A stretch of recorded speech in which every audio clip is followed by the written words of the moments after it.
Check it out, there's a dog. What's up, little man? I didn't work on the animation at all today. I took a break because the last update destroyed my wrist with all of the coloring I had to do.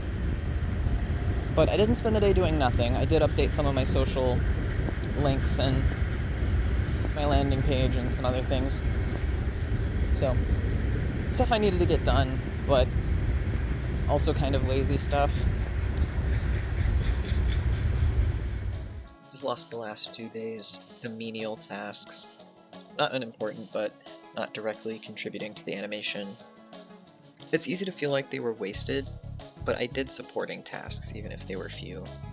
I've thrown off my circadian rhythm by locking in too late into the night and waking up late because of it, monitoring socials, renovating my Discord, commission work, updating a couple of my several websites. Useful things, but it's time to get back to the important tasks. This is exactly the sort of thing that I feel like people don't talk enough about. There's a sort of reward for demonstrating that you are consistently motivated, but motivation is a finite resource. That's not realistic.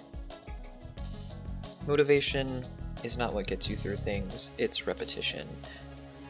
And you can maintain repetition even if a couple days didn't quite go your way. So we've hit another problem. This scene that we just finished is not quite long enough to make it to the next one.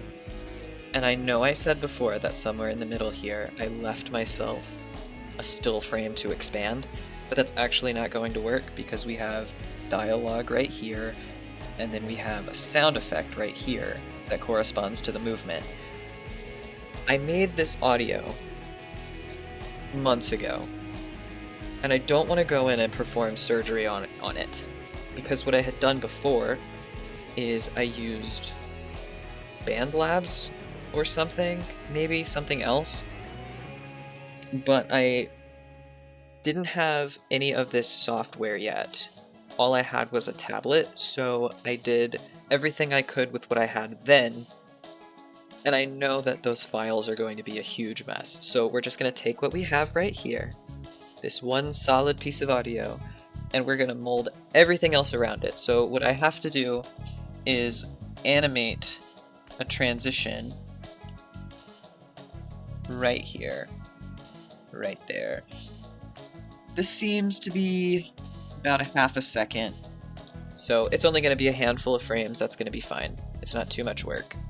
It's a little inconvenient, but for me, it is far less inconvenient than rearranging all of the audio, because the audio was the base for everything. I did the audio first with this storyboard down here in mind, then I did the storyboard, then I did everything else around it. So we are not going to change the foundation, we are just going to make it work. I'm also going to redesign some of the character concepts that I had for the first half of this video. This is the entire second half right here. The first half I have not started on yet, so we're doing it a little backwards, but that's okay. I feel like for me the first half is going to be the most difficult to approach anyway, so it's good to have all of the practice with this over here before I hit that. There's going to be a lot of movement in here, and I get really excited about that. I love that. So warming up and getting all of this movement experience is going to help me with the subtle movements in the intro sequence later. So, manual transition, retouch some of the character concepts. I'm also going to add a couple new characters. I did have in the intro sequence the pink and blue grunt, and then in this second half sequence the pink and blue grunt. But they're in two different locations, and while everybody looks the same in the game, I want my characters to look varied, so I'm going to design two new characters, redesign the player character. And that's what we're going to do for the next couple of days.